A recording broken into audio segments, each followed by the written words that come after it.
अब हम करने वाले हैं मेंटल मैथ क्लास 8 का लास्ट ईयर का नेक्स्ट पार्ट। ठीक है, इसमें भी मैं आपको 10 क्वेश्चन एक्सप्लेन करूंगा, उनको सोल्व करूंगा जो आपके मेंटल मैथ में लास्ट ईयर आए थे उसी का। तो आप इसको देखिए और आपको मालूम भी हो जाएगा कि किस तरीके से क्वेश्चन आते हैं। ठीक है, तो थोड़ा सा चेंज होता है और कंफ्यूज करने के लिए दे दिए जाते हैं कुछ, थोड़ा सा चेंजिंग। आप बिल्कुल कंफ्यूज ना हो, आप इसे ध्यान से देखें और प्रैक्टिस जरूर करें। यदि आपकी प्रैक्टिस नहीं है, प्रॉपर्टी आपको लर्न नहीं है, तब आप इसको नहीं कर पाएंगे। ठीक है, मैं हूं हरी सर और आप देख रहे हैं मेरा यूट्यूब चैनल चलो कदम बढ़ाइए। आइए करना शुरू करते हैं। देखिए, कुछ बच्चों की शिकायत रहती है सर वीडियो नहीं मिल रहे हैं, तो या तो वो डिस्क्रिप्शन बॉक्स में से लिंक ले ले, ठीक है ना, डिस्क्रिप्शन बॉक्स में से लिंक ले ले, या फिर आप एक काम कर सकते हैं, वीडियो पर आई बटन होता है उस पर भी आप जाकर क्लिक कर सकते हैं, तो भी आपको वीडियो मिल जाएंगी। आइए करना शुरू करते हैं। यहाँ पर बच्चों फाइंड करना x/2। ठीक है, तो x की वैल्यू हमें फाइंड आउट करनी है। अब यहाँ पर देख रहे हैं बच्चों, तो सबसे पहले वही करना आपको, 4 एंगल का सम कितना होगा 360। आइए इनको ऐड कर लेते हैं बच्चों इस तरीके से, और यहाँ पर लिख लेते हैं x = 360। ठीक है 110 और 110 220 और प्लस 70 290, ये हो गया। ठीक है, x की वैल्यू निकालनी है तो 360 इधर प्लस में, इधर आकर ये माइनस में हो जाएगा, और माइनस किया तो 0 यूं क्यों, यहाँ से बोरो लेंगे 16 में से 9 माइनस करेंगे 7, तो ये आ गया बच्चों 70 आ गया। ठीक है, समझ में आ गया। अब आपको क्या करना है, x/2 की वैल्यू फाइंड आउट करनी है। तो x की वैल्यू क्या है, यह x/2 है ना, तो इसकी जगह आप लिखिए 70/2, 2 से इसको डिवाइड किया 35 आ गया, ये आपका आंसर आ गया। ऑप्शन पे क्लिक कर दीजिए।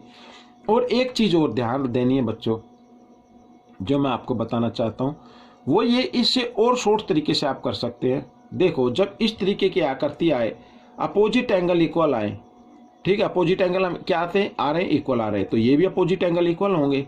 भाई इन दोनों का सम क्या 180 है, तो यहाँ पर भी दोनों का सम क्या होगा 180 होगा। तो सीधा आप 70 लिख के और x की जगह 70 लिखे और 2 से इसको डिवाइड कर दे, सीधा आंसर आ जाएगा, इतना टाइम भी नहीं लगेगा। आइए अब क्वेश्चन नंबर 22 कर लेते हैं। यहाँ पर 4x की वैल्यू फाइंड आउट करनी है। अब बच्चों यहाँ पर देखो 40 और 40 कितना होता है 80 होता है, और sum of 3 angles of triangle is equal to 180। भाई 80 में से 80 तो इनका आ गया, तो इसका मतलब ये कितने का होगा 100 का होगा। ठीक है ना, तो इसी तरीके से आप कर सकते हैं 100 × 4 400 आ जाएगा। लेकिन अगर आपको करना है तो आप सीधे कर सकते हैं, angle A plus angle B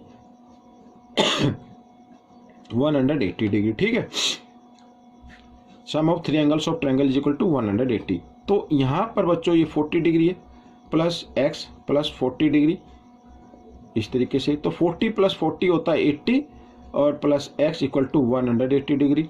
तो x की वैल्यू निकाल रहे हैं तो 180, इधर 80 प्लस का, इधर आकर ये माइनस का हो गया, तो यहाँ पर आ गया 100, तो x की वैल्यू क्या आ गई 100 आ गई।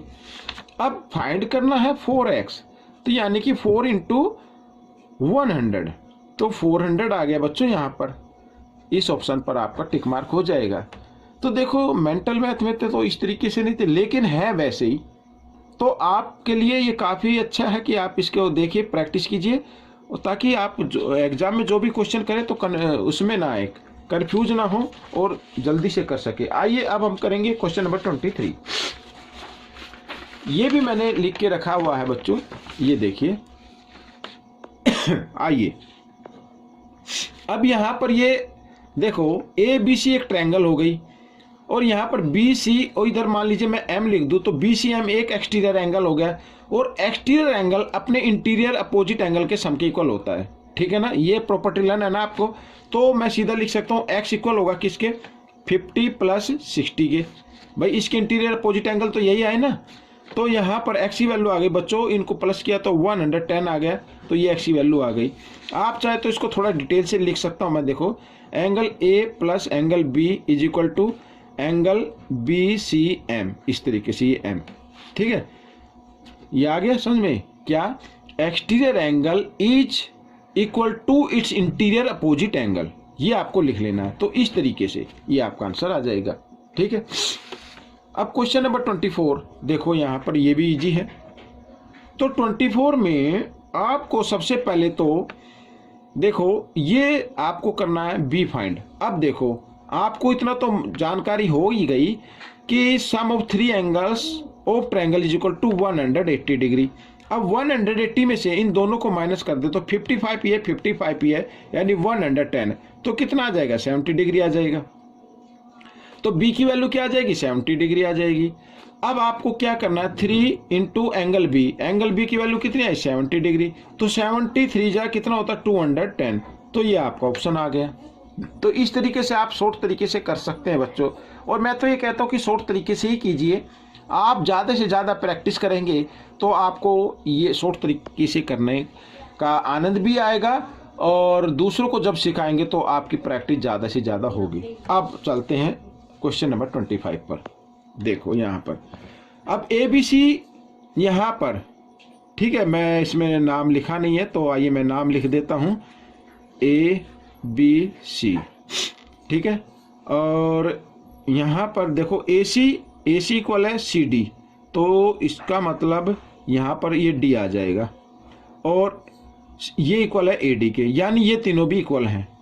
अब देखो बच्चों ABC एक इक्विलेटरल ट्रायंगल है जिसकी तीनों साइड क्या होती हैं इक्वल होती हैं। मैं लिख देता हूं ABC is an equilateral triangles, ठीक है। तो यहां पर AB equal BC equal AC, ठीक है, ये आ गया। अब यहां पर दिया हुआ है कि AC इक्वल है CD के, अब जो लेंथ इसकी है वही लेंथ इसकी है, वही लेंथ इसकी है, तीनों इक्वल है। अब यहां पर AB तो है 9, BC है 9, तो AC भी है 9, समझ में आया ना। तो AC भी क्या है 9 है, 9 सेंटीमीटर, ये लो। तो हमें क्या करना है x की वैल्यू फाइंड आउट करनी है। अब भाई तीनों साइड इक्वल है ना, तो यहां पर AC इक्वल आएगी AD के, AC इक्वल होगी AD के, तो दिया हुआ है। अब AC कितनी है, AC तो 9 है, क्यों, क्योंकि ABC क्या इक्विलेटरल ट्रायंगल है, तो इक्विलेटरल ट्रायंगल की सभी साइड क्या होती है इक्वल होती हैं। तो यहां पर AC तो है 9 और AD है x + 1, तो +1 को हम इधर ले आते हैं, तो 9 - 1 इक्वल x, यानी x की वैल्यू आ गई, 9 में से 1 माइनस करेंगे 8, तो ये आपका आंसर आ गया, हो गया। अब क्वेश्चन नंबर 26 देख लेते हैं। देखो बच्चों angle B and angle C are equal, B और C इक्वल हैं, ये इक्वल हैं। Find the value of x की वैल्यू फाइंड आउट करनी है। ये देखो अब बच्चों आपको प्रॉपर्टी लर्न होगी, जिस ट्रायंगल में 2 एंगल इक्वल होते हैं वो आइसोसेल ट्रायंगल होता है, यानी उसकी अपोजिट साइड क्या होती है इक्वल होती है। यहां पर एंगल B इक्वल है एंगल C के, देन AB इक्वल होगा AC के, ठीक है ना। अब AB तो है यहाँ पर x + 3 और AC है बच्चों 7, तो x की वैल्यू हमें निकालनी है, तो 7 + 3 इधर है, इधर आकर ये -3 हो गया, तो x की वैल्यू आ गई बच्चों 4। तो इस तरीके से आपका आंसर आ गया, ठीक है ना। तो ये क्वेश्चन हो गया। आइए अब हम करेंगे क्वेश्चन नंबर 27। ये देखिए यहाँ पर 27 ये रहा। अब इसमें क्या है बच्चों, इसमें भी क्या करना है, ये स्क्वायर है और x की वैल्यू हमें फाइंड आउट करनी है, ठीक है।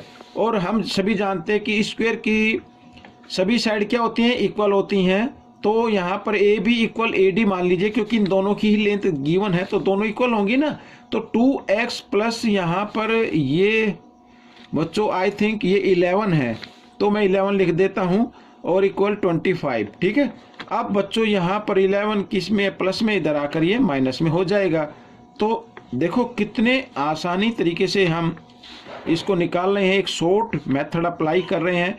5 में से 1 माइनस किया 4 और 2 में से 1 1, तो 2 इधर मल्टीप्लाई में इधर आकर ये डिवाइड में हो गया, 2 7 जा 14, तो ये आपका ऑप्शन आ गया। ये आपका ऑप्शन में अगर 7 आता है तो राइट, यही आपका आंसर आएगा, ठीक है।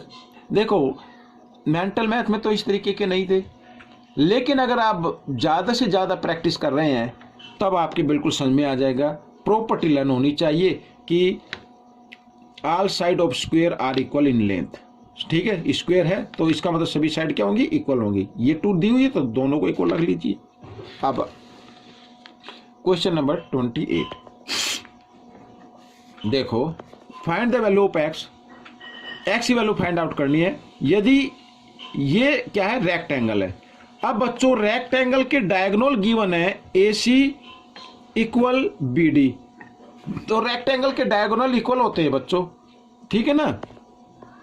तो यहां पर AC इक्वल आएगा BD के, तो आप चाहे तो लिख सकते हैं, वैसे लिखने की कोई जरूरत नहीं, डायगोनल्स ऑफ रेक्टेंगल।